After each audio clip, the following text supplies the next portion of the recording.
warahmatullahi wabarakatuh. Perkenalkan, nama saya adalah Putri Elvia dengan NIM 1904-2094. Baiklah, saya akan mencoba menjelaskan tentang T-Group. Merupakan kelompok pelatihan yang menggunakan peran informal untuk membantu peserta meningkatkan keterampilan dan hubungan interpersonal, khususnya pada kelompok karyawan dengan bergabung sesuai kebutuhan masing-masing. Kedua, itu coaching adalah salah satu bentuk intervensi pengembangan yang memungkinkan individu dapat menyesuaikan diri secara cepat terhadap perubahan besar yang ada di lingkungan kerja.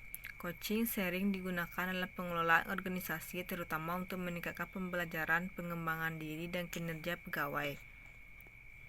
Adalah salah satu bentuk intervensi pengembangan yang memungkinkan individu dapat menyesuaikan diri secara cepat terhadap perubahan besar yang ada di lingkungan kerja. Coaching sering digunakan dalam pengelolaan organisasi, terutama untuk meningkatkan pembelajaran, pengembangan diri, dan kinerja pegawai. Yang keempat, coaching adalah proses ketika Anda dibantu oleh seorang coach untuk mencapai sebuah tujuan atau goal yang Anda tentukan. Sesuai coach hanya akan bertanya dan menggali saja kepada klien atau coachnya yang namun sama sekali tidak memberikan saran atau masukan. Konseling adalah proses pemberian dukungan oleh manajer untuk membantu seseorang karyawan mengatasi masalah pribadi di tempat kerja atau masalah yang muncul akibat perubahan organisasi yang berdampak pada prestasi kerja.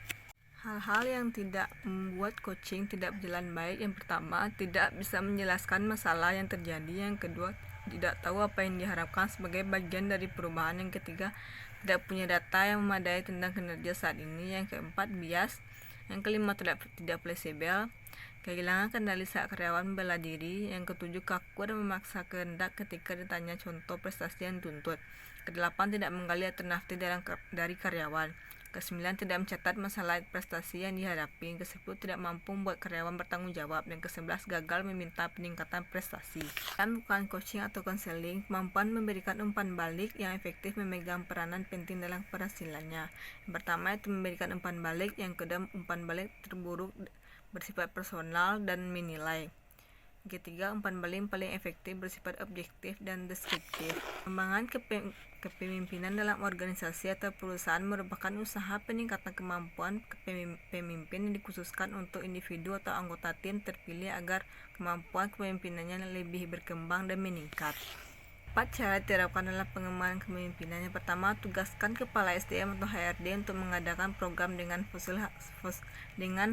fokus aset strategis. Yang kedua, konten program pengembangan kepemimpinan harus langsung menuju metode bisnis, produk, dan hasil. Yang ketiga, meningkatkan para eksekutif ke dalam program pengembangan kepemimpinan. Yang keempat, tunjukkan bagaimana program pengembangan kepemimpinan yang diadakan dapat berjalan efektif untuk peserta. Itulah yang dapat saya sampaikan. Saya akhiri dengan Assalamualaikum warahmatullahi wabarakatuh.